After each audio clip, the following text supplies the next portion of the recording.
Taiji Ball for the white sash level consists of horizontal circling, clockwise and counterclockwise, and also changing the circling pattern from clockwise to counterclockwise or vice versa.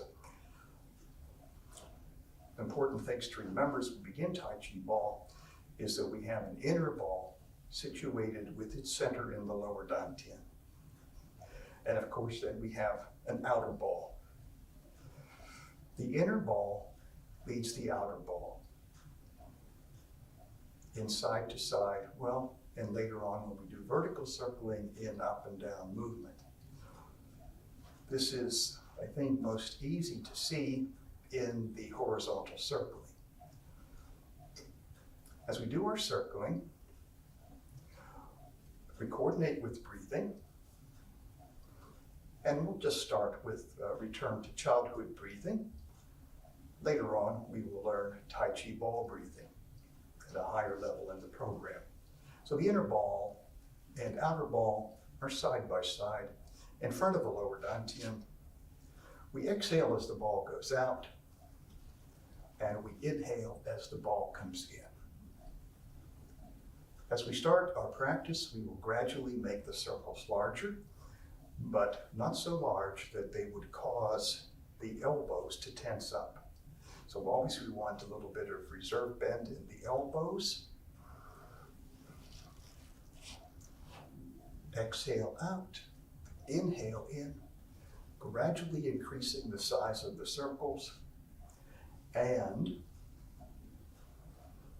we can vary the height of the ball at horizontal circling from up here where the top edge of the ball is about nose level to down here where the ball is at hip level. Again, but not so far down as to cause the arms to lock up. And we can spiral up and down anywhere in between those two levels. The inner ball leads the outer ball. So maybe you can see, hopefully, inner ball turns, outer ball follows, inner ball turns, outer ball follows. This can take a while to develop, but that's your goal, that the inner ball will lead the outer ball. Remember, exhale when the ball goes out, inhale when the ball comes in. Now posture, I'm about a little bit wider than shoulder width here.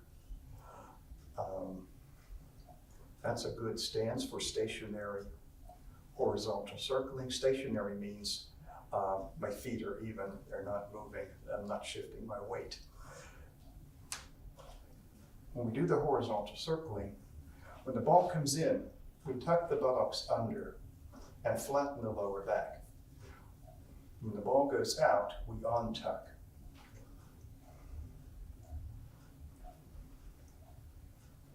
The ball comes in, tuck the buttocks under, the ball goes out, untuck. Be careful to keep your center line, no leaning forward and backward, no tilting right or left. So you want to be careful not to lean backwards. You want to keep Bai Hui, the Bai Hui gate at the top of your head, even with the Wei Yin point at the bottom of your torso. So as we come in and tuck the buttocks under, the spine is a little bit concave. So not leaning back, also as the ball goes out, not leaning forward.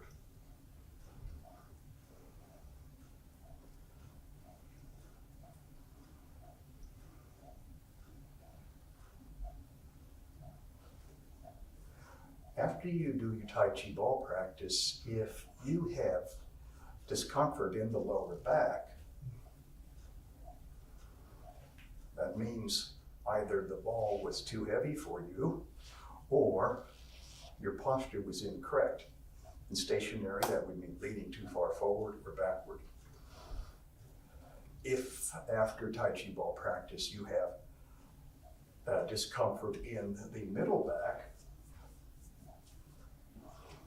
That means that the Tai Chi ball gave your back muscles a good workout. Now, if that discomfort is too uncomfortable, you either want to shorten the number of repetitions you do in your practice, or practice with a ball of lighter weight until your muscles get stronger. Now, the change from clockwise to counterclockwise. So if I take the pattern here, and I'm just going to tilt it 90 degrees up in your imagination and say, here's the clockwise pattern.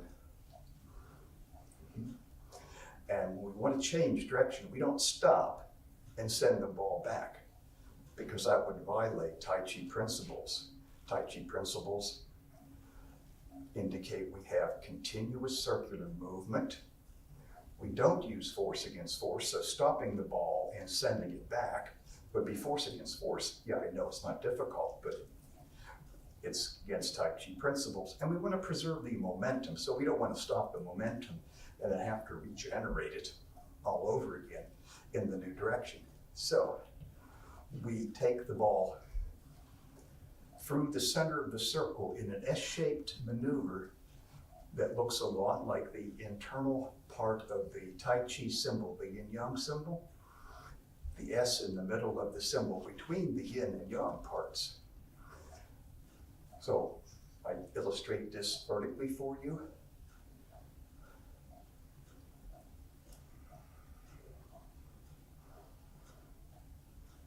The maneuver through the center of the circle is like that.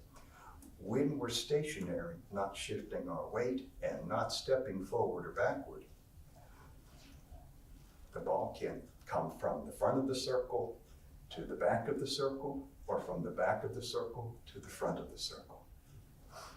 Either way, since the weight is neutral. So let me try to illustrate this with a ball vertically. Okay. So clockwise circle, and now counterclockwise. And the other direction.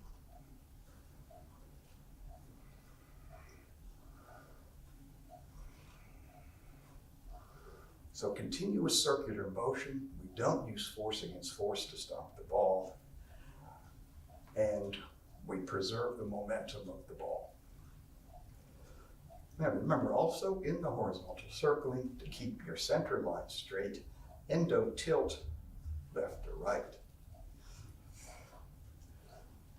So again, in this dimension, Bai Hui and Wei Yin line up. I don't want to do this, I don't want to do that.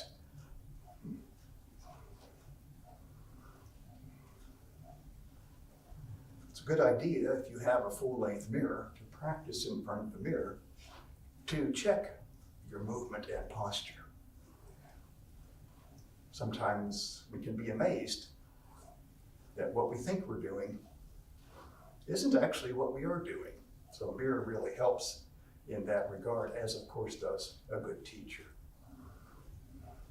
We finish our practice by gradually winding the ball in, making the circles gradually smaller. But even as the circles get smaller, we have the inner ball leading the outer ball. And of course, the inner ball movement comes from the root. Finally, we bring the inner ball and outer ball to rest side by side in front of the lower dantian.